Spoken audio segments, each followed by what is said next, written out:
Welcome to the Fundamental Baptist Podcast. There are many types of Baptists, but being a Baptist once meant that you were a fundamentalist.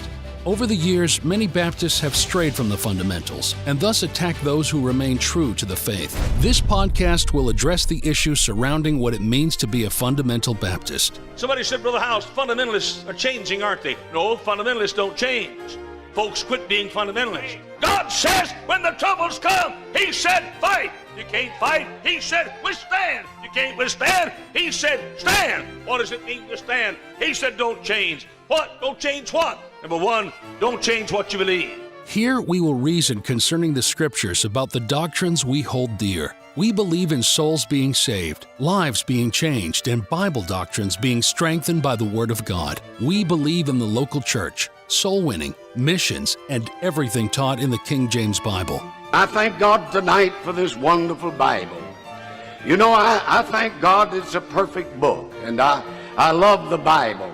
Doesn't need any addition, no correction, nothing taken from it. Thank God tonight for the Holy Bible.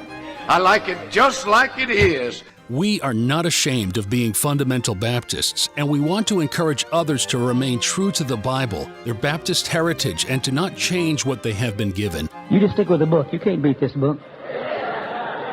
Why does every generation feel that we got to change it just a little bit because our daddy did it like this and our granddaddy did it like that, and let's change it just a little bit. You change it, and things that are different are not the same. The same commit thou to faithful men. Thank you for joining us in our discussion of what it means to be a fundamental Baptist. Hello and welcome. My name is David Baker. Welcome to the Fundamental Baptist Podcast. We're glad that you're here, and I'm looking forward to today. Hey, preacher, I promise you want to listen to this. I'm going to encourage you. I want to help you. I want to uplift you, and I really do. When I started this podcast, a lot of different things we wanted to do, and I started out first trying to keep people from sliding, say, to the dark side, to going away from God in biblical principles and life and standards and drinking and all the things there that we've covered, to try to help people to go, no, this is wrong. You don't go that way. You don't need to go that way. It's not something new. It's something old and something we came out of. You don't want to go into it. Promise you. Have been there and watched too many people go there. I don't want to fix doctrinal issues that are out there. Doctrine, sound doctrine. Okay, boy, I love that. Love to take doctrinal issues and see what's sound, no holes in it. Then I want to introduce you to good missionaries and pastors, and looking through the list of people. Boy, it's been fun to be able to do that, and look forward to doing that even more. And then to accentuate some issues that I think are really needed out there, the King James Bible. People are still messed up and confused about that. I want to do more with that. Restoration, helping people when they fall, when they're down, really a big deal. And of course, the winning of souls. There's nothing bigger than that. And the last purpose and topic we're going to cover today, to encourage preachers, okay, to encourage preachers. This thought goes back almost, probably 30 years now. And I call it, I lost my job. And what is that? 30 some years ago, 30 and a half years ago, we started our church. And I had reached a family first through a young couple, and then their teenage brother got saved, called to preach, and went to a youth conference with us. Then got to reach their parents. They were Baptists. They were already saved, but didn't have a church. Then reached their other sister, and all the family was coming to church. And boy, it was great, and serving and growing and good people. And one day they said, Pastor, we just want to let you know we're going to be leaving. I'm like, what? Yeah, we're leaving the church. Why? Did I do something? No. We've enjoyed it. But our old pastor, so-and-so, he came back and he took over a church, and so we're going to go over there. I want to go, wait, your son wasn't even saved. Your daughter wasn't even saved. Your other daughter and her husband weren't saved. And boy, we got to reach and serve the Lord together. Well, if we had known he was coming back, we wouldn't have came here. We'd have just gone there. And we're leaving, not mad, not upset. Hadn't done anything wrong. But boy, it just ripped my heart out. It threw me for a loop. And I went to God and said, God, why does this hurt so much? Why does it hurt so much to lose a family? Why do I have this pain in my heart so badly? And I've never heard God's voice audibly. If you have, let me know what it's like. But I do hear the Spirit a lot, very clearly. I felt like he asked me a question. Okay, what's the thing that hurts a man more than just about anything? Like, wow, losing a job. Man, if a man got fired on a job, man, he's down, he's hurt. And people commit suicide for that. Financial problems and losing a job just about more than anything besides a wife leaving or something happening like that. And so when it comes to a man, it's not good for him. It hurts his image, his ego, his manhood, his attitude toward life, because a man is made for the work. God made Adam for the work, to dress and keep the garden in Genesis 2:15. And so it really is a big deal. And I feel like, okay, God said, okay, why is that? Because if a man loses a job, that's what hurts. Well, guess what? As a pastor, I have a job for a church. Okay, I'm the pastor of the church, but not really. I'm not the church's pastor. I'm the Joneses' pastor, and the Smiths' pastor, and the Williams' pastor. And go through all the families in the church. I'm an individual pastor to them. So when one family leaves, here we go, I lost my job. I got fired. Just like a man, if he came home from work and he got fired, imagine how a pastor feels when he gets fired. I've heard this. I've never been this way. I've been down on some Mondays, but the joke is, boy, every Monday morning a preacher resigns. Why do they feel like that? Because many times they lost their job. They just found out so-and-so left church. So-and-so quit church. So-and-so, without saying these words, they look at them in their eyes and say, you're not my pastor anymore. And as a pastor who has a heart and loves and cares for them, guess what? It hurts. If you're a layperson listening to this, please understand, it's a big deal. It hurts. It hurts when a pastor loses a church member. Why? He lost his job. He lost his job. It really is a big deal. And so when I was going through that with the Lord, okay, Lord, help me. Help me. What do I do? He led me to the Bible and let me know, hey, you're not alone. You're not alone. Here's the Apostle Paul in 2 Timothy 4. For Demas hath forsaken me. Yes, he forsook the Lord, but guess what? He forsook me too. We were friends. We served the Lord together. I was, quote, his pastor. Demas hath forsaken me. Why? Having loved this present world, and is departed unto Thessalonica. Wow. You think that hurt Paul? Absolutely. You can feel it in the words, for Demas hath forsaken me. Boy, you feel like that. We were brothers. We were serving the Lord together. Boy, we were close. Boy, we got to help you, and we've been there for you, and they forsook. It's tough. Crescens, same thing to Galatia. Titus to Dalmatia. Wait, you're supposed to stay in Crete. No, Titus left. He went to Dalmatia. Only Luke is with me. Take Mark, bring him with thee, for he is profitable to me for the ministry. It's a big deal to be forsaken because someone loved the world. It's a big deal for someone you tried to help and you were with, and you're close to, and you served the Lord with. They got backslidden and went to Galatia.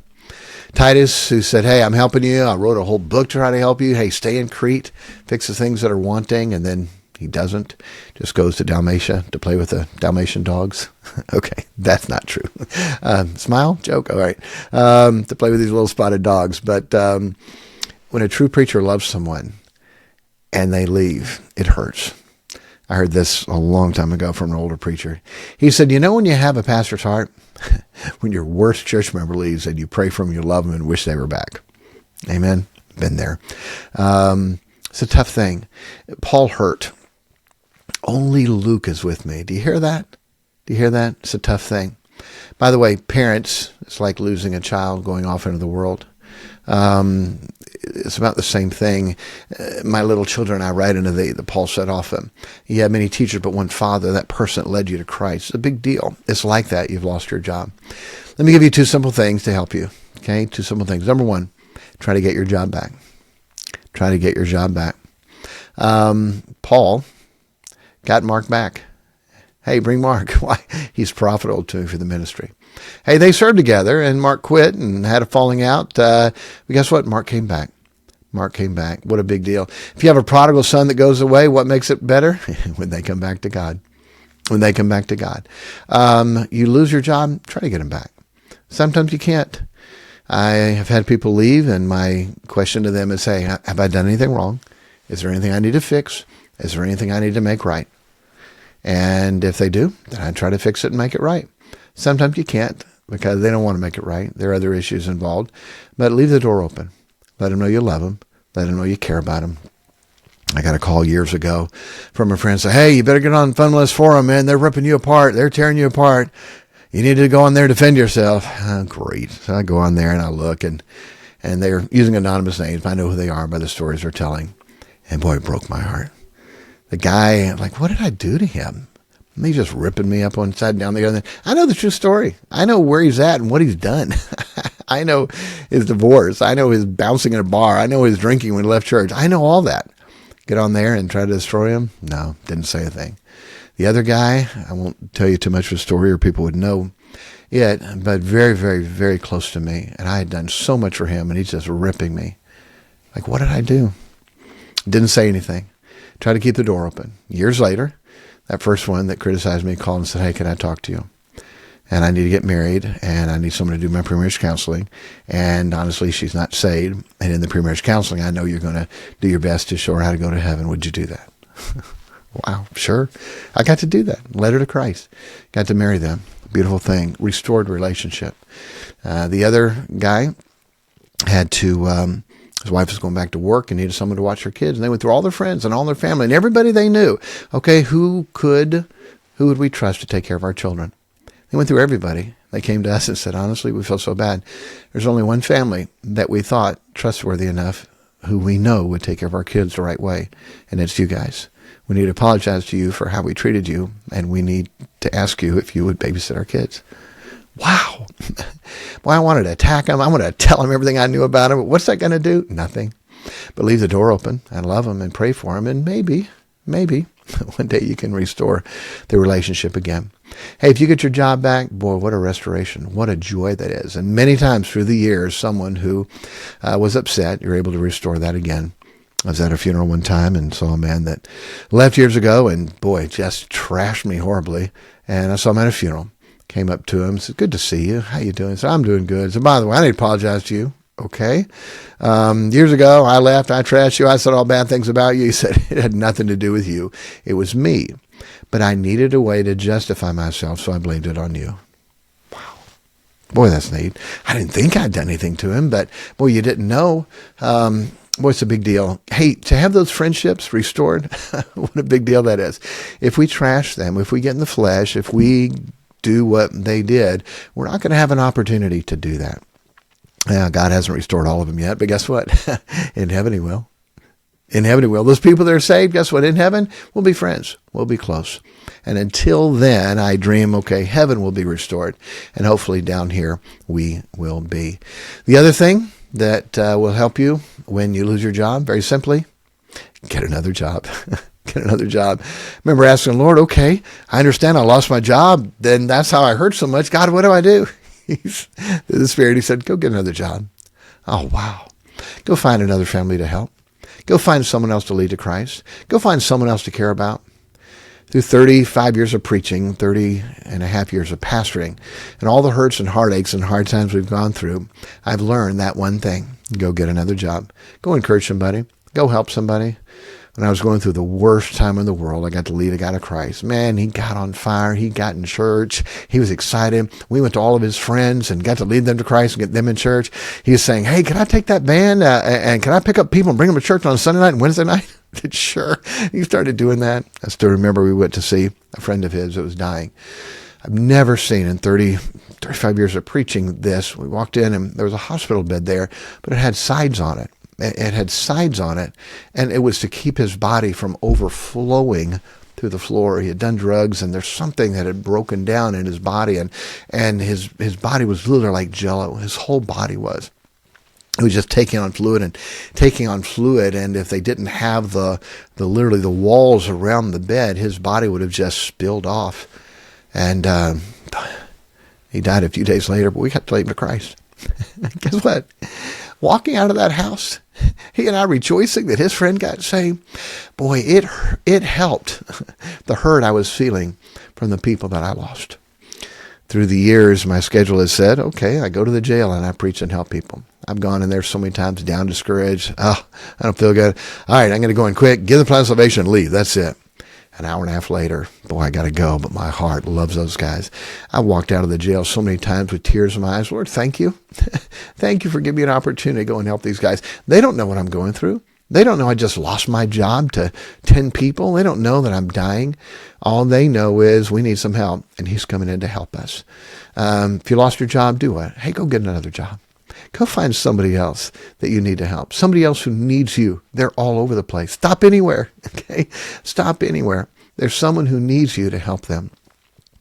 Back in the beginning of our church, and we start with 4 people and finances and life, and boy, things were tough. Anytime I was down, I would go visit 2 ladies. One lady was named Zelda Swan. She was over 80. And one lady was Sarah Duncan. She was an adopted grandmother. We named our oldest daughter after her. When I was a kid, we used to live by them and went to church with them. And just a real sweet lady. Both of them are in their 80s. And I'd go by and visit them. And they thought I was going by to visit them and encourage them. Honestly, I wasn't. I was going by for me. Because I knew spending time with those sweet, dear, oldly, godly saints that I would leave encouraged. What would I do? Go get another job. Go try to love them and care about them, and God would use that to lift me and to help me. Hey, preacher, have you lost your job? Are you hurting? Are you hurting? Do what you can to get the other people back. There's been times I've just gone to them and say, hey, is there a problem, something I've done? There were some people that left our church, and they were already leaving, going to somewhere else, and I didn't know why. I just called them and say, hey, just want to know, I heard you're going to another church. Yes, no problem. I'm not trying to give you a hard time or preach to you. Did I do anything? Is there anything I need to do? Anything I need to help you with, or anything I need to apologize for or fix? I go, no, you didn't do anything. Okay. Well, if you ever need me or if I can do anything for you, let me know. Oh, okay. Thank you. Guess what? Suddenly they showed up for church. And they kept coming. Wow. I got my job back. How excited is that? Wow. You got fired from a job, you get hired back and give you a raise. Boy, what a blessing that is. Or what do? Go get another job. Go find somebody else that needs you. Go help them. What a blessing that it is. Preacher, I know, I've been there too many times. And I'm sure if the Lord tarries, there'll be many other times. But I've learned this simple truth. Hey, see if I can get my job back. At least don't put a wall up, because I may get my job back one day with them. And then second, go get a new job. Go find somebody who needs you. Go find someone out there that's lost. Go find someone that's going through a problem. By the way, they're everywhere. And you get to encourage and help them. Guess what? You got a new job. And it is the sweetest, easiest, best way in the world to take the heartaches, burdens, problems of life that we face as a pastor, to have a new job to go help somebody that needs you. Hey, God bless you. Hope that was encouragement. Hope you keep that in your mind. I lost my job. Very simply, go get another job. Find somebody that needs you and help them. God bless you. Take care. Thank you for listening to the Fundamental Baptist Podcast. If you have any questions, you can email us at thefundamentalbaptistpodcast@gmail.com.